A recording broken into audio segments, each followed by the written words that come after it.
December 15, 1944. The Ardennes Forest, Belgium. Snow fell in thick curtains across the frozen pine trees as temperatures plummeted to 15 degrees below zero. Along a forgotten supply road near the village of Rochereth, a lone American private from the 92nd Infantry Division crouched in a shallow foxhole, his breath forming clouds in the bitter air. His name was James Caldwell, and he was about to change the course of a tactical engagement using nothing but scrapwood, rope, and an idea that would make career officers question everything they thought they knew about warfare. The German commanders, observing from their forward position, believed they had identified every Allied defensive position along this sector. They were about to discover how catastrophically wrong they could be.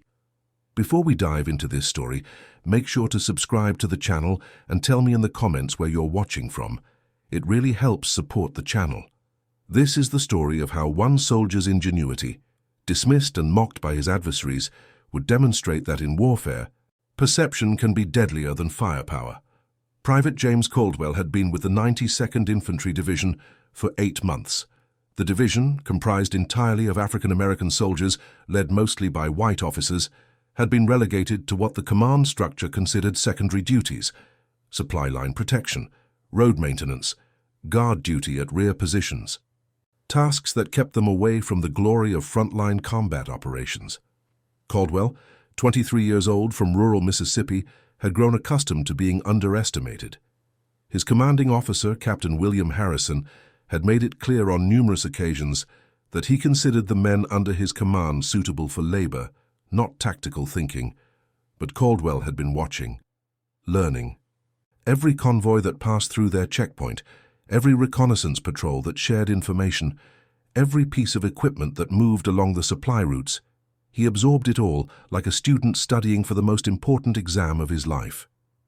In the 8 months since his deployment to the European theater, he had filled 3 notebooks with observations about terrain, tactics, and the patterns of military operations he witnessed. His fellow soldiers sometimes joked about his constant note-taking, calling him the professor or the scholar, but Caldwell understood something they perhaps did not. Knowledge was power, even for a soldier who was not expected to make decisions. Growing up in Mississippi in the 1920s and 30s had taught Caldwell lessons about survival that extended far beyond the physical.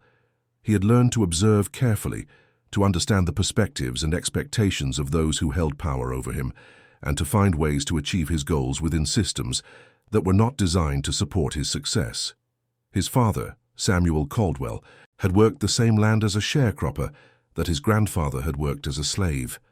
The transition from slavery to sharecropping had changed legal status without dramatically improving material conditions, and both men had developed sophisticated strategies for navigating a world that viewed them as inferior. Samuel Caldwell had taught his son to read when James was 4 years old, using an old Bible and whatever newspapers came their way. Education was the key, Samuel insisted, to any kind of future beyond the cotton fields. James had attended a segregated school that met for only 6 months of the year, as students were needed in the fields during planting and harvest seasons. Despite these limitations, he had excelled, reading everything he could find, and developing a particular fascination with history and engineering. When James turned 17, his father had scraped together enough money to send him to a technical school in Jackson, where he learned carpentry, drafting, and basic engineering principles. He had worked on construction crews building houses for white families, learning to transform raw materials into functional structures. More importantly, he learned to visualize 3-dimensional objects from 2-dimensional plans, to understand how perspective and distance affected perception, and to recognize that what something looked like from a distance could be quite different from what it actually was. The draft notice had arrived in February 1943. James Caldwell had not been surprised. Young black men across the South were being called to serve in a military that was itself segregated and that offered limited opportunities even to those who volunteered. But service was service, and James approached it with the same careful observation and strategic thinking he had applied to every other aspect of his life. Basic training at Camp Shelby in Mississippi had been James's first extended time away from his home county. The experience had been simultaneously liberating and frustrating, liberating because the military, whatever its faults, fed its soldiers regularly and provided equipment and housing without the precariousness that characterized life as a sharecropper's family. Frustrating because the same racial prejudices that shaped civilian society were mirrored in military structure. Black soldiers were assumed to be less intelligent, less capable, less deserving of positions that required independent thinking or leadership. James had kept his head down, followed orders, and continued to observe. He watched how the white training sergeants conducted exercises. He studied maps of training areas, learning to read terrain features and anticipate how geography would influence military operations. He listened carefully when instructors discussed tactics, taking mental notes, even when the instructors assumed their black students were incapable of understanding complex concepts. After basic training, James had been assigned to the 92nd Infantry Division. The division had a complicated history. Originally formed during the First World War, it had been criticized by some commanders for alleged poor performance, though many historians later concluded that these criticisms reflected the prejudices of white officers rather than actual deficiencies in black soldiers. The division had been reactivated in 1942, and by 1944 was serving in Italy before elements were transferred to France and Belgium. Company B of the 366th Infantry Regiment, James's unit, consisted of 72 men. Most were from the south, from rural backgrounds similar to James's own. They were farmers, laborers, men who knew hard work and who had developed the resilience that came from living in a society that offered them little margin for error. Captain William Harrison commanded the company, assisted by 2 lieutenants and several sergeants, most of them white, although a few senior non-commissioned officers were black. The strategic situation in mid-December 1944 was precarious across the Western Front. The German armed forces of that era had launched a massive counter-offensive through the Ardennes, catching Allied forces off guard. The operation, later known as the Battle of the Bulge, aimed to split the Allied lines, capture the vital port of Antwerp, and potentially negotiate a separate peace in the West that would allow Germany to concentrate its remaining resources against the Soviet Union in the East. The offensive had achieved significant initial success. German forces had penetrated deep into American positions, creating a bulge in the Allied lines that stretched for miles. American units found themselves surrounded, cut off or forced into desperate defensive actions, with inadequate supplies and support. The weather was terrible, with heavy snow and overcast skies that grounded Allied aircraft and negated one of the Allies' most significant advantages. Along the southern shoulder of this offensive, various German units probed for weaknesses in the thinly stretched American defensive positions. The Allied command was rushing reinforcements to the area, but in mid-December, many positions were held by whatever units happened to be in the vicinity, regardless of their original assignments or level of combat readiness. Company B found itself responsible for defending a supply depot and the road that led to it. The depot contained approximately 3,000 tons of ammunition, fuel, and medical supplies. These materials were vital to sustaining combat operations throughout the sector, but higher command had apparently concluded that the depot was at low risk of attack. More glamorous frontline positions received priority for reinforcements and heavy weapons. Company B had to make do with what they had, which was not much. The defensive position assigned to Company B covered approximately 2 miles of road and surrounding terrain. On paper, this seemed manageable. In reality, 72 men could not possibly defend 2 miles of front against a determined attack.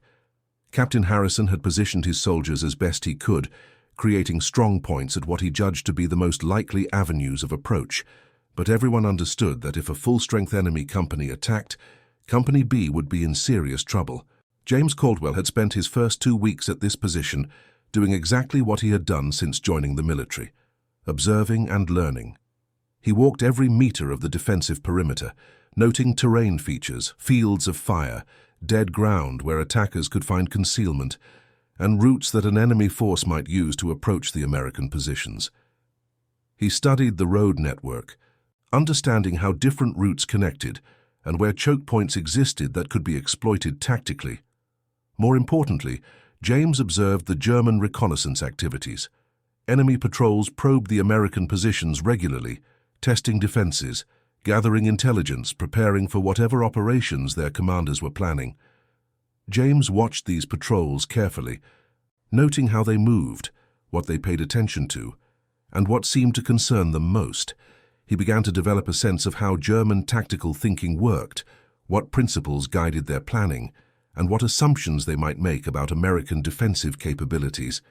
On the morning of December 14th, James observed a German reconnaissance patrol that was more thorough than usual. 12 soldiers, moving with professional discipline, approached within 800 yards of the American position before withdrawing. They spent 15 minutes conducting their observation, using binoculars and cameras to document what they saw. James, watching through his own binoculars, could see them taking notes, sketching maps, and discussing what they observed. The patrol paid particular attention to the eastern approaches, where the terrain naturally channeled movement toward the American positions. They noted the American machine gun emplacements, studying their fields of fire and the quality of their fortifications. They observed the mortar position that Company B had established to provide indirect fire support. They even seemed to identify the location of the company command post. Based on the communication wires they could see running between positions. James understood what he was witnessing. This was not casual reconnaissance, but systematic intelligence gathering that would inform attack planning. The Germans were preparing to assault Company B's position, and they were doing their homework carefully before committing their forces. That evening, James approached Captain Harrison with an idea that had been forming in his mind throughout the day. The captain was in the command post, a partially underground structure that provided shelter from both weather and potential enemy fire, reviewing paperwork by the light of a kerosene lantern. "Captain Harrison, sir," James said, standing at attention as military protocol required. "What is it, Private?" Harrison replied without looking up from his reports. "Sir, those German scouts this morning. They were mapping our positions very carefully. I believe they're planning an attack, possibly within the next 24 to 48 hours. Harrison finally looked up, his expression showing mild irritation at being interrupted. "Of course they were mapping our positions, Private Caldwell. That is what reconnaissance patrols do. And yes, an attack is certainly possible. This is a war zone, in case you had not noticed." "Yes, sir. But, sir, I've been thinking about the positions they observed. They were paying careful attention to our strong points, the places where we can hurt them if they come straight at us. Again, Private, this is elementary. They identify our defenses, then plan their attack to minimize their exposure to our fires. This has been standard military procedure since ancient times." "But, sir," James continued, choosing his words carefully, "what if we showed them gun positions that don't actually exist? What if we made them think we're stronger than we are?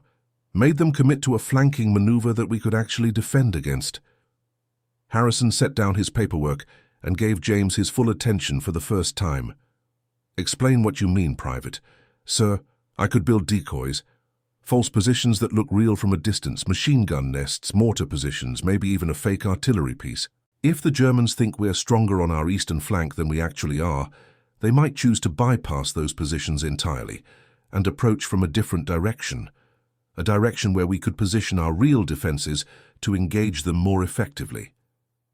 Harrison studied James for a long moment. The idea was certainly unconventional.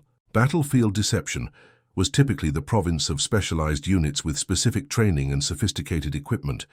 Could a private with no formal training in such matters create decoys convincing enough to fool professional German soldiers? On the other hand, Harrison had to admit that the idea had a certain logic to it. Company B was badly outnumbered and outgunned compared to what a full-strength German assault force could bring to bear.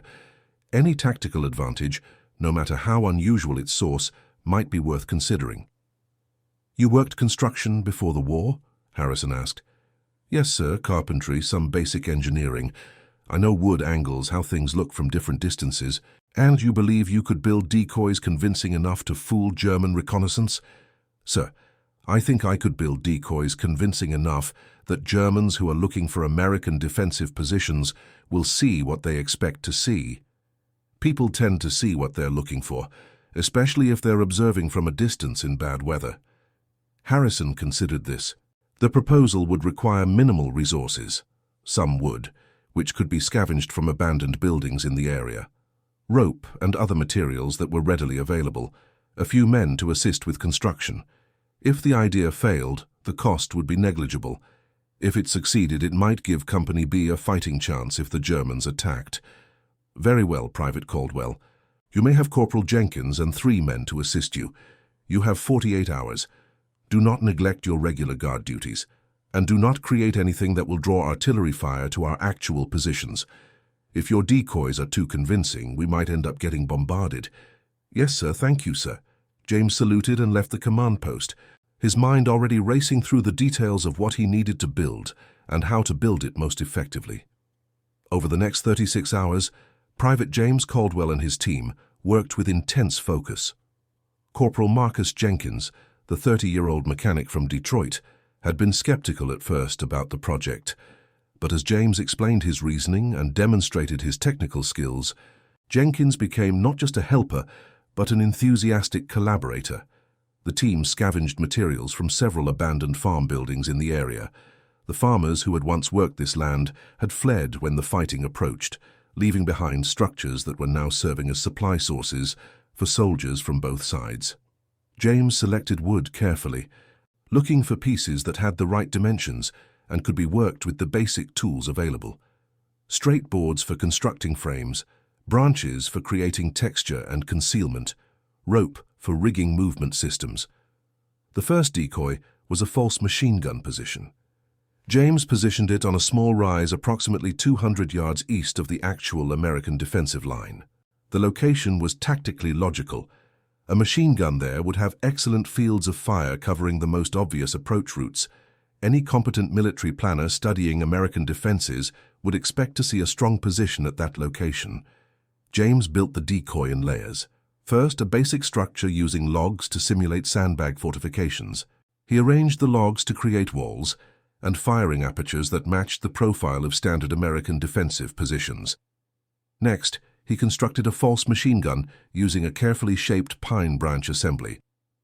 From a distance of 600 yards, the typical observation range for enemy scouts, the branch assembly looked remarkably like a Browning M2 machine gun. But James's innovation went beyond static appearance. He understood that skilled observers would look for signs of activity, for evidence that positions were actually manned rather than abandoned. So he created a dummy soldier using spare clothing stuffed with straw, positioned as though manning the machine gun. More importantly, he rigged a simple pulley system using rope and counterweights that would cause the dummy to shift positions periodically when wind caught the ropes. The movement was subtle but convincing, suggesting an alert sentry scanning for threats. James added finishing touches that demonstrated his attention to detail. He scattered spent shell casings around the position, suggesting the machine gun had been in action. He strung communication wire from the decoy back toward actual American positions, implying the gun crew could call for support. He even created a false ammunition belt using painted rope, coiled near the weapon as though ready for use. The second decoy was positioned on the opposite flank, another machine gun nest that would make German planners believe the American defenses were more extensive than they actually were. James varied the construction slightly, using different materials and arrangements to make each position look individually crafted rather than obviously part of a coordinated deception. The third decoy was a false mortar position. James created a circular pit, similar to those used by actual mortar crews, then filled it with carefully arranged boxes that appeared to contain mortar rounds, but were actually just wooden crates filled with stones. He added a mortar tube crafted from a section of metal pipe, angled as though ready to fire. The position looked functional and dangerous from a distance. The fourth and most ambitious decoy was a fake artillery piece. James found a fallen tree with a trunk, approximately the right diameter, to suggest a small artillery barrel. He mounted this on a wheeled cart salvaged from a destroyed farm wagon, creating something that looked remarkably like a small field gun from several hundred yards away. He positioned it in a slight depression, where actual artillery might be placed for protection from counter-battery fire, and added empty shell casings around it to suggest recent use. As James worked, he explained his reasoning to Corporal Jenkins and the other soldiers helping with construction. "This isn't just about making things that look real," he said while adjusting the rope tension on one of his movement systems. "It's about understanding what the Germans will be looking for and giving them exactly that. They're professionals. They know what American defensive positions look like.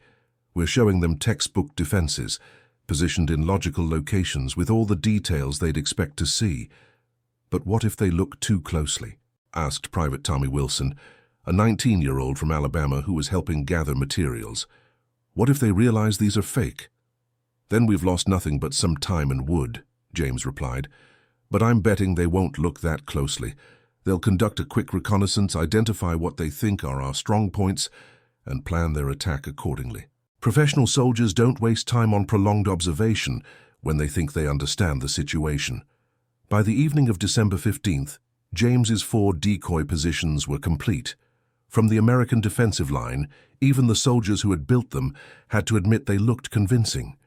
From the distances where German observers would study them, they looked completely authentic. But James had not stopped with just creating decoys.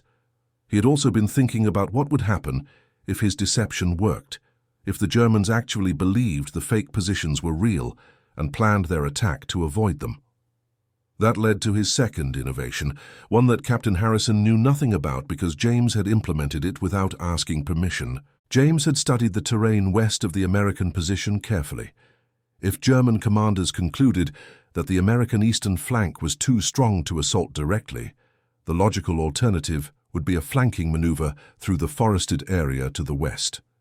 The terrain there was difficult, dense woods with poor visibility, but it offered concealment and a route that could bring attackers into the American rear areas while avoiding the prepared defensive positions. So James created an early warning system. Using communication wire, tin cans, and small bells scavenged from abandoned farm equipment, he rigged a series of noise traps along the likely western approach routes. The bells were positioned at intervals where soldiers moving through the forest would inevitably disturb them. The system was simple, but in the frozen silence of winter nights, simple was sufficient. James positioned the bells carefully, hanging them from branches at heights where men moving tactically would brush against them. He tested the system himself, walking the routes and ensuring that the bells would ring audibly even when someone was trying to move quietly. He positioned them in locations where natural terrain features, fallen trees, dense undergrowth, and stream crossings would channel movement, places where soldiers seeking to avoid obstacles would necessarily pass close enough to trigger the warning devices. As darkness fell on December 15th, James made a final inspection of his work. The temperature had dropped dramatically, and his breath formed thick clouds in the bitter cold. Snow continued to fall steadily, adding to the accumulation that already blanketed the landscape. In the distance, he could hear the rumble of artillery from other sectors where larger engagements were underway, a constant reminder that Company B's small position was just one tiny element of a much larger and more complex military situation. Corporal Jenkins joined James as he completed his inspection tour. The corporal carried a thermos of weak coffee, and he poured cups for both of them. They stood in the snow, warming their hands on the metal cups, looking out toward the German positions they knew were out there somewhere in the darkness. "You really think this will work, James?" Jenkins asked quietly. "I think we've given ourselves the best chance we could with what we had to work with," James replied. "If the Germans scout our positions tomorrow and plan an attack based on what they see, we'll have influenced their planning in ways they won't realize. That's about all we can ask for. And if they figure it out? If they realize the positions are fake? Then we fight with what we've actually got and hope it's enough." James took a sip of the weak, barely warm coffee. "But you know what, Corporal? Even if they figure out the decoys are fake, we'll have made them think. We'll have made them doubt their intelligence. And doubt is a powerful weapon in warfare." Jenkins nodded slowly, considering this perspective. "You think differently than most soldiers I've served with, James. You see angles that other people miss. Growing up black in Mississippi teaches you to think carefully about every situation," James replied. "You learn to understand how other people think, what they expect, what they assume. You learn to use those expectations and assumptions to create opportunities for yourself. This," he gestured toward the decoy positions hidden in the darkness, "is the same principle, just applied to a military situation. The two men finished their coffee in companionable silence, then returned to the company defensive positions to try to get some rest before their next guard shifts. What James and Jenkins did not know was that at that exact moment, approximately 1 mile away, German Hauptmann Friedrich Volker was finalizing his attack plan based on reconnaissance reports his men had submitted earlier that day. Hauptmann Volker commanded the 2nd Company of the 426th Grenadier Regiment. He was a career soldier, 34 years old, with combat experience across multiple theaters of the European conflict. He had fought in Poland in 1939, participated in the conquest of France in 1940, and spent 2 brutal years on the Eastern Front before being transferred back to the West in late 1944. Volker considered himself a professional, a soldier who understood the science and art of warfare. He had studied military history at university before the conflict, earning a degree in engineering before entering officer training. He knew tactics, understood logistics, and respected the capabilities of various opponents. He did not underestimate enemies, but he also did not overestimate them. He based his planning on careful reconnaissance and realistic assessment of relative strengths and weaknesses. The reconnaissance report from his patrol that morning had been thorough. The Americans holding the supply depot position appeared to be rear echelon troops, probably from the 92nd Division based on what his soldiers had observed. Their defensive positions were adequate but not sophisticated. Multiple machine gun nests, a mortar position, possibly even a small artillery piece, all positioned in tactically logical locations. The fortifications showed competent construction but lacked the polish of professional military engineers. Most importantly, the American positions appeared to be concentrated on the eastern approaches, covering the most obvious avenues of attack. This suggested a defensive plan that was sound but predictable, the kind of setup one would expect from soldiers who understood basic defensive principles but lacked extensive combat experience. Volker had faced similar situations multiple times in his military career. American soldiers could be formidable opponents, particularly when they had advantages in equipment and firepower. But these particular Americans were not frontline combat troops. They were supply line guards, soldiers whose primary role was logistic support rather than active combat. Against such opponents, a well-planned maneuver could achieve objectives with acceptable casualties. Volker's plan was elegant in its simplicity. Rather than assault the American strongpoints directly, accepting casualties from their prepared positions, he would conduct a night infiltration through the forested terrain to the west. His company would bypass the American defensive line entirely, emerging in their rear areas where resistance would be minimal. By the time the Americans understood what was happening, German soldiers would already be in position to seize or destroy the supply depot and cut the road that was the American defensive position's reason for existence. The plan required careful execution. Night movement through difficult terrain was always challenging, and the brutal winter weather added additional complications. But Volker's soldiers were experienced professionals. They had conducted similar operations successfully on previous occasions. With proper discipline and competent leadership, there was no reason this maneuver should fail. Volker briefed his subordinate officers in detail that evening of December 15th. Lieutenant Karl Krause, his second-in-command, and the squad leaders who would execute the plan, received detailed instructions about routes, objectives, timing, and contingency procedures. Each man knew his responsibilities and understood how his unit's actions fit into the larger plan. The American positions we observed this morning, Volker explained, pointing to a detailed sketch map his reconnaissance element had prepared, are concentrated here, along the eastern approaches. They have prepared fields of fire covering the most direct routes to their depot. A frontal assault would result in casualties we cannot afford, so we bypass them entirely, Lieutenant Krause said, tracing the western route on the map. Through this forested area, emerging here in their rear. Precisely. Volker nodded approvingly. The terrain is difficult, but it provides concealment. We move at night, maintain noise discipline, and avoid the American strong points completely. By 0300 hours, we should be in position to strike their command post and supply depot. Once we control those objectives, the American defensive positions become irrelevant. What resistance should we expect in the rear areas? asked one of the squad leaders, an Obergefreiter named Müller, who had been with the company since the French campaign. Minimal, Volker replied. These are not elite assault troops. They are rear-echelon soldiers performing guard duty. Once we penetrate their perimeter, they will likely collapse quickly. The key is achieving surprise and maintaining momentum. The briefing continued for another 30 minutes, covering details of movement formations, communication procedures, and what to do if the operation encountered unexpected complications. Volker was thorough, ensuring every soldier understood the plan completely. Good planning prevented mistakes, and mistakes cost lives. At 2200 hours on December 15th, Hauptmann Volker's company began its infiltration maneuver. 93 men moved into the frozen forest, organized into 3 platoons with headquarters element.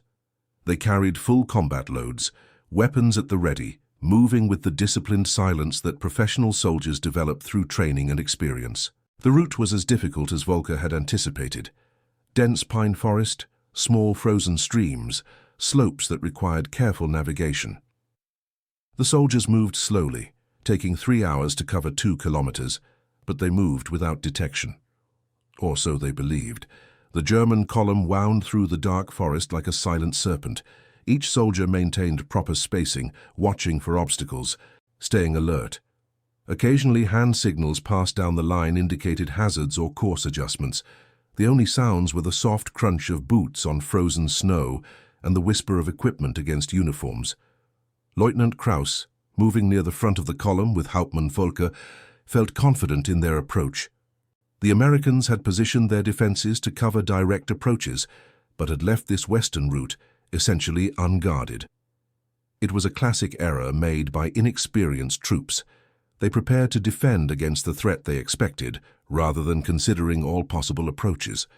By tomorrow morning, those Americans would have learned an expensive lesson about the importance of covering all avenues of approach. At 01:30 hours, the German column was approximately halfway through their infiltration route. They had covered the most difficult terrain and were entering a more open area of forest that would allow faster movement. Volker checked his watch and estimated they were on schedule to reach the attack position by 0300 hours as planned. And then, faint but unmistakable in the frozen silence, came the sound of bells ringing. The German column halted immediately, every soldier freezing in place. Alert discipline took over as men scanned the darkness for threats, weapons ready. But there was no ambush, no enemy fire, just the soft, persistent ringing of bells somewhere in the darkness ahead and to their right. "Herr Hauptmann," Kraus whispered, moving to Volker's position. "What is that sound?" Volker listened carefully, his experienced mind analyzing the situation. Bells, warning devices perhaps, but that would mean the Americans anticipated this approach. "But our reconnaissance showed no American positions in this area," Kraus said, confusion evident in his voice. "Reconnaissance showed no American positions on this approach," Volker corrected. "That is not the same as confirming the approach is undefended." The realization settled over both officers with the cold weight of tactical disaster. If the Americans had anticipated the flanking maneuver, if they had positioned forces to defend against it, then the German company was walking into a prepared ambush position rather than conducting a surprise assault. "But how could they have anticipated our maneuver?" Kraus asked. "We only finalized the plan this evening, based on this morning's reconnaissance. Unless," Volker said slowly, the pieces falling into place in his mind, "the positions we observed this morning were designed to make us choose this approach, unless we were shown exactly what someone wanted us to see." The terrible logic of it became clear to both officers. The American defensive positions on the eastern approaches had been almost textbook in their placement, positioned in all the obvious locations that doctrine would suggest. Perhaps too textbook, too obvious, as if someone wanted German observers to see strong defenses there and conclude that flanking was the better option. Volker had perhaps 3 seconds to make a decision that would determine the fate of his company and possibly many of his soldiers' lives. Continue forward, hoping the warning bells were false alarm or that American defenses were weak enough to overcome, or pull back. Abandon the operation, and accept that they had been outsmarted by an opponent they had underestimated. "Signal the withdrawal," Volker ordered quietly. "Fighting withdrawal by squads. We cannot continue on this route." As Kraus moved to pass orders down the line, Volker heard new sounds in the darkness. Not bells, but the distinctive mechanical sounds of weapons being prepared for action. The slide of metal on metal as rifle bolts cycled, the metallic click of machine gun bolts being pulled back. And then, the most terrifying sound any soldier can hear, the calm voice of an enemy soldier calling out in the darkness. "German soldiers," said a voice in accented but understandable German, "you are in our sights. Surrender or be engaged." What Hauptmann Volker did not know, could not have known from his position of partial information, was that his company was now in the killing zone of a carefully prepared ambush. Private James Caldwell's warning bells had alerted Captain Harrison's command post at 0130. Captain Harrison had made an immediate decision, one that would later be cited in after-action reports as exemplifying effective tactical response to developing situations. Harrison had positioned 2 reserve squads, 24 men total, in prepared positions along the western approach route. He had done this 2 days earlier at James Caldwell's suggestion, though he had not fully believed the Germans would actually use that route. Now, with James's warning bells ringing in the night and German soldiers moving directly into the defensive positions, Harrison understood that his Private Caldwell had predicted enemy actions with remarkable accuracy. Sergeant Frank Morrison commanded the ambush force, positioned in carefully prepared positions that gave overlapping fields of fire across the German route of advance. The Americans had 2 machine guns positioned to create crossing fires, multiple riflemen with clear sightlines, and the advantage of surprise against an enemy moving in column formation through difficult terrain. Morrison had given the Germans a chance to surrender. It was more mercy than most combat situations offered, but the Germans, professional soldiers facing potential disaster, did not surrender easily. Hauptmann Volker, realizing his company was in a trap, made the only decision available to him: attack through the ambush position, accepting casualties but maintaining unit integrity. "Fire!" Volker shouted, and his company engaged. The next 7 minutes would later be analyzed in military staff colleges as an example of how tactical preparation and position can overcome numerical parity. The German company numbered 93 soldiers against 24 Americans. But numbers meant little when the Germans were caught in an ambush position with no prepared cover, and Americans were firing from prepared positions with clear fields of fire. The volume of fire was intense, but one-sided.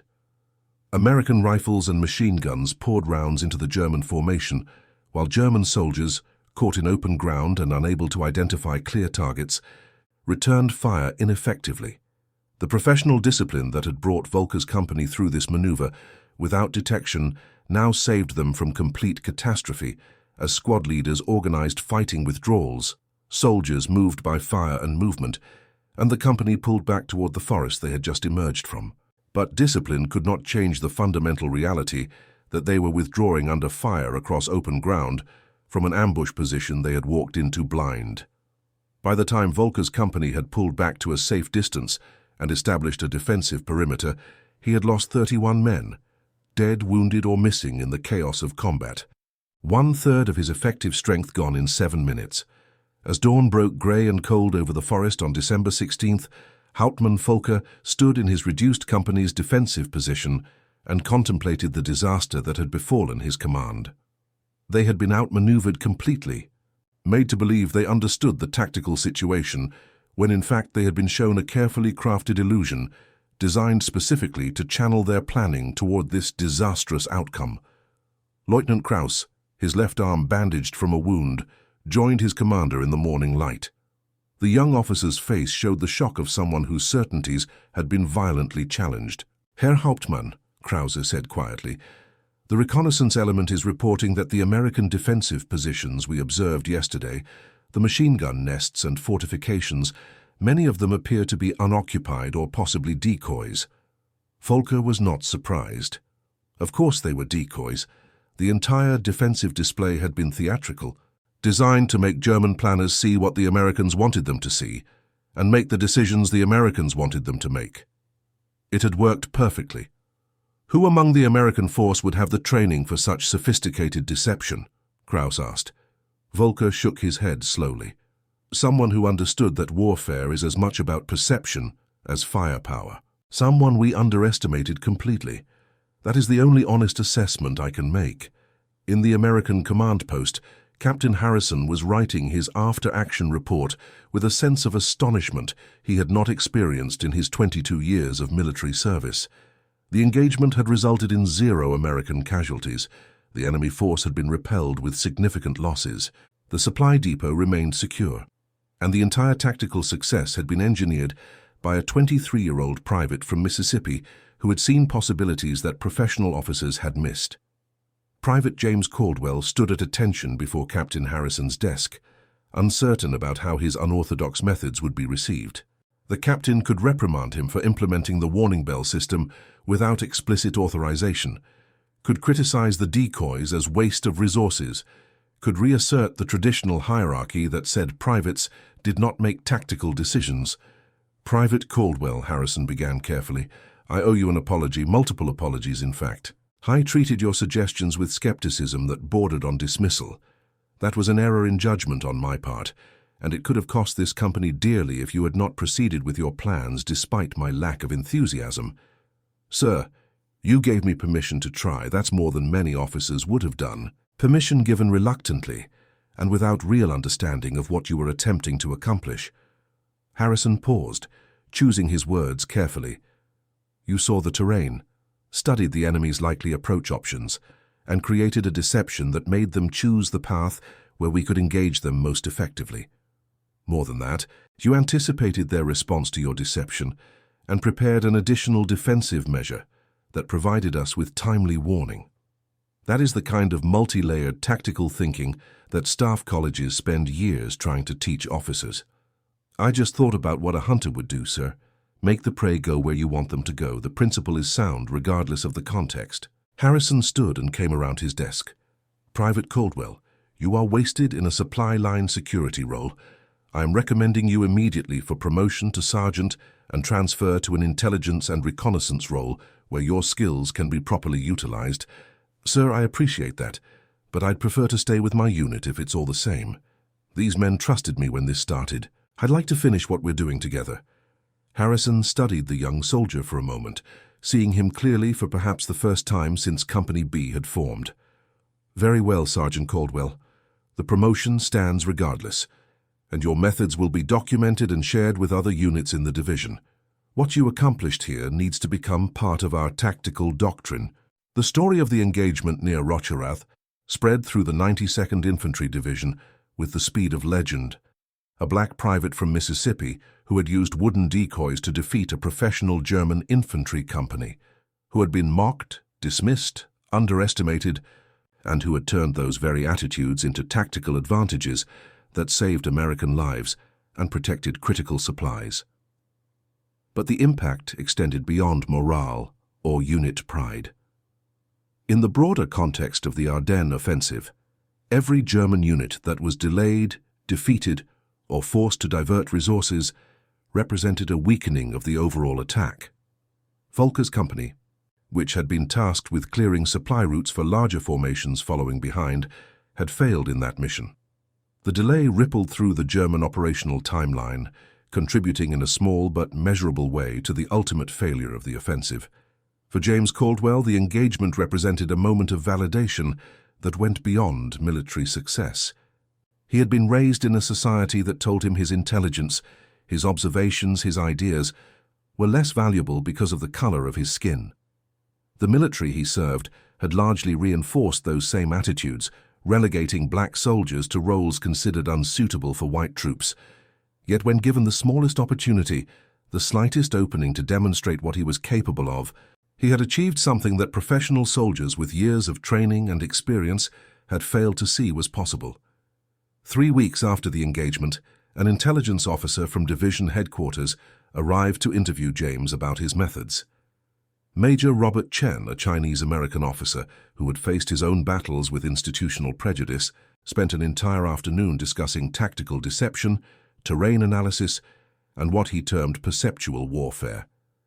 "Sergeant Caldwell," Chen said as their conversation drew to a close, "what you accomplished here demonstrates a principle that our military is often slow to acknowledge. Innovation in warfare frequently comes not from the top of the command structure, but from soldiers in the field who see problems from fresh perspectives because they are not constrained by conventional thinking. Sir, I just used what I knew from growing up hunting. Nothing fancy about it. The best tactical innovations are rarely fancy, Sergeant. They are usually elegant solutions that seem obvious only in retrospect after someone has demonstrated that they work." Chen closed his notebook and stood to leave. "One final question, if I may. When you first conceived this plan, did you truly believe it would work?" James considered the question carefully before answering. "Honestly, sir, I thought it had maybe a 50-50 chance. But 50-50 was better odds than a straight fight against a unit that size with the resources we had. Sometimes you have to play the hand you're dealt as smartly as you can and hope luck breaks your way. That, Sergeant, is the definition of good tactics. Understanding probability, maximizing your advantages, and accepting that some factors remain beyond your control. You'll make an excellent intelligence officer if you decide to pursue that path." After Chen left, James returned to his duties with Company B, which continued its mission of protecting the supply depot and the road network. The winter of 1944 and 45 was brutal, with soldiers on both sides enduring cold that seemed to penetrate bones and souls alike. But Company B, now with a reputation as a unit that had successfully defended against German attack, received somewhat better treatment from higher command. Additional weapons, more regular supply deliveries, even occasional hot food instead of cold rations. James continued to develop his understanding of tactics and terrain. Captain Harrison, transformed by the engagement from skeptical overseer to attentive mentor, encouraged James's observations and often sought his input on defensive planning. The relationship between the two men evolved into something approaching mutual respect, though the racial prejudices of the era meant it would never be true equality. The war in Europe continued for 5 more months after the Ardennes offensive failed. James Caldwell remained with Company B throughout that period, applying his understanding of terrain, observation, and perceptual warfare to numerous subsequent engagements. None were as dramatic as the December 16th ambush, but each demonstrated the same principles of using opponent expectations to create tactical advantages. James survived the conflict without serious injury, though he witnessed death and destruction that would mark his memories permanently. When the German military finally collapsed in May 1945 and peace returned to Europe, James was among the soldiers who had to wait longer than white troops for transportation back to the United States. The same military that had needed black soldiers desperately during combat now seemed less urgent about getting them home. James Caldwell returned to Mississippi in August 1945. He used his military benefits to attend college, something that would have been impossible before the war. He studied engineering at a historically black college in Jackson, excelling in courses that dealt with structures, materials, and the mathematics of three-dimensional space. After graduation, he became an architect, designing buildings throughout the American South during the 1950s and 60s. James's buildings reflected the same principles he had applied to tactical deception: understanding perception, controlling what observers saw, making structures that achieved their functions while presenting specific appearances to the world. He designed churches, schools, and municipal buildings, many of them for black communities that had limited resources but deserved beautiful, functional spaces. In the 1960s, as the civil rights movement transformed American society, James occasionally spoke to young activists about his war experiences. He talked about the importance of understanding how opponents think, about using their expectations and assumptions against them, about finding advantages even in situations that seemed hopeless. Some of the tactics developed by civil rights activists, using nonviolent resistance to highlight the violence of segregation, reflected similar principles of perception and reality. Captain William Harrison, forced by James Caldwell's success to confront his own prejudices and assumptions, became an advocate for integration within the military after the war. He wrote several influential papers on tactical innovation and the importance of listening to ideas regardless of their source. He maintained correspondence with James for decades after the conflict ended, and the two men developed a genuine friendship that transcended their racial differences. Harrison used his position and privileges to advocate for policies that gave black soldiers equal opportunities, arguing both from moral principle and practical military effectiveness. Hauptmann Friedrich Volker survived the engagement near Rocherath and the remainder of the conflict. He was captured by American forces in March 1945 and spent 2 years in a prisoner of war camp before being released. He returned to Germany and eventually wrote a memoir in which he discussed the lessons learned from various engagements throughout his military career. The section on the Ardennes included a detailed description of the wooden decoy incident, which Volker described as the most humbling tactical defeat of his career. He wrote with respect about the unknown American soldier who had engineered the deception, never learning the name or background of the man who had outmaneuvered him so completely. Volker's memoir included a reflection that tactical skill and intelligence exist independent of rank, nationality, or race, and that commanders who fail to recognize this will inevitably underestimate opponents to their own detriment. The broader historical significance of incidents like the one at Rocherath lies not in their strategic impact, which was admittedly small in the context of a global conflict involving millions of soldiers, but in what they revealed about human potential and institutional limitations. Military organizations, like all large institutions, develop cultures, assumptions, and hierarchies that can suppress innovation and overlook talent. When those institutions are also built on racial prejudice, as the American military of that era undeniably was, the waste of human potential becomes even more profound. James Caldwell possessed exactly the kind of tactical creativity that military organizations claim to value, yet he had been systematically excluded from opportunities to develop and demonstrate those capabilities because of racial discrimination. How many other soldiers in that conflict and in subsequent ones possessed similar untapped potential that was never recognized or utilized? How many tactical innovations were never conceived because the individuals who might have imagined them were not considered worthy of positions where innovation was possible? How many battles were lost? How many lives were wasted? Because institutional prejudice prevented organizations from utilizing all available talent effectively? These questions cannot be answered precisely, but the existence of cases like James Caldwell's suggests the magnitude of the waste was substantial. Every organization that excludes talent based on irrelevant criteria weakens itself, gives advantages to adversaries, and fails to utilize its own resources effectively. The wooden decoys near Rocherath represent more than a clever tactical success. They represent a moment when institutional prejudice failed to suppress individual excellence, when circumstances created an opening for talent to demonstrate itself despite systemic barriers. They are a reminder that human capability exists independent of the social structures that claim to measure and validate it. In the decades after the conflict ended, the American military gradually moved toward integration and a more merit-based evaluation of soldiers regardless of race. President Harry Truman's executive order in 1948 desegregated the armed forces, though implementation took years and resistance from traditionalists was significant. The Korean conflict beginning in 1950 saw integrated units fighting together for the first time, and studies showed these integrated units performed as well as or better than segregated units had. The process was slow, incomplete, and often resisted by those invested in maintaining traditional hierarchies. But stories like James Caldwell's contributed to the growing body of evidence that racial discrimination was not merely morally wrong, but also tactically foolish. Organizations that excluded talent based on irrelevant criteria were weakening themselves unnecessarily. Today, the site near Rocherath where the engagement occurred is peaceful forest and farmland. There is no memorial marker, no historical plaque explaining what happened there in December 1944. Most military historians have never heard of the incident. It appears in few official records beyond Captain Harrison's after-action report and some division-level documentation that has been archived and largely forgotten.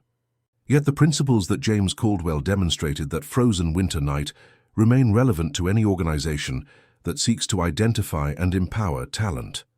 Listen to ideas regardless of their source.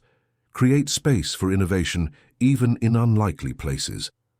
Understand that perception shapes behavior and that controlling perception can be as powerful as controlling reality.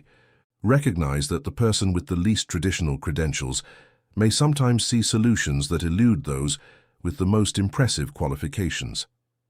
The German officers who observed James Caldwell's wooden decoys through their binoculars had dismissed them as crude constructions manned by inferior troops. They had assumed that rear echelon soldiers, particularly black soldiers whom their own propaganda had taught them to view as less capable, would be incapable of sophisticated tactical thinking.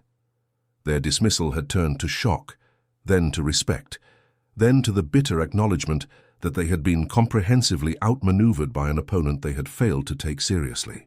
That transformation from dismissal to respect represents one of the more profound lessons any conflict can teach, the moment when certainty gives way to humility, when assumptions collide with reality, when you discover that the opponent you underestimated has been studying you far more carefully than you were studying them. In the specific context of the Second World War, such moments multiplied across theaters and campaigns, but the incident at Rocherath had an additional dimension because it involved not just military underestimation but racial prejudice. The German commanders had multiple layers of assumption that led them to discount the threat. Professional soldiers versus rear echelon troops, experienced combat veterans versus supply line guards. Each layer reinforced their certainty that they understood the tactical situation correctly. James Caldwell had turned each of those assumptions against them. He had created the appearance of exactly what they expected to see, precisely because he understood they would not look too closely at defenses manned by soldiers they considered inferior. He had crafted a deception that worked specifically because it matched their prejudices about who was capable of sophisticated tactical thinking. The elegance of his solution lay in its economy. He had not needed vast resources or technological superiority. He had used scrap wood, rope, and an understanding of human psychology to achieve what larger forces with better equipment might have failed to accomplish. It was warfare reduced to its essential elements. Understand your opponent. Control what they perceive. Make them act according to your plan rather than their own. These principles apply far beyond military conflicts, in business, politics, social movements, and personal relationships. The ability to understand how others perceive situations and to shape those perceptions strategically provides enormous advantages. James Caldwell's success at Rocherath was fundamentally about understanding his audience and giving them a performance that directed their actions toward his desired outcome. What made it particularly remarkable was that he had no formal training in these concepts. He had learned them through observation, experience, and the necessity of surviving in a society that often did not value him fairly. He had taken the lessons of a Mississippi hunter and applied them to a European battlefield with stunning effectiveness. The transferability of fundamental principles across different contexts, when understood at their deepest level, gave him capabilities that more conventionally trained officers had not developed. And that concludes our story. If you made it this far, please share your thoughts in the comments. What part of this historical account surprised you most? Don't forget to subscribe for more untold stories from World War II, and check out the video on screen for another incredible tale from history. Until next time.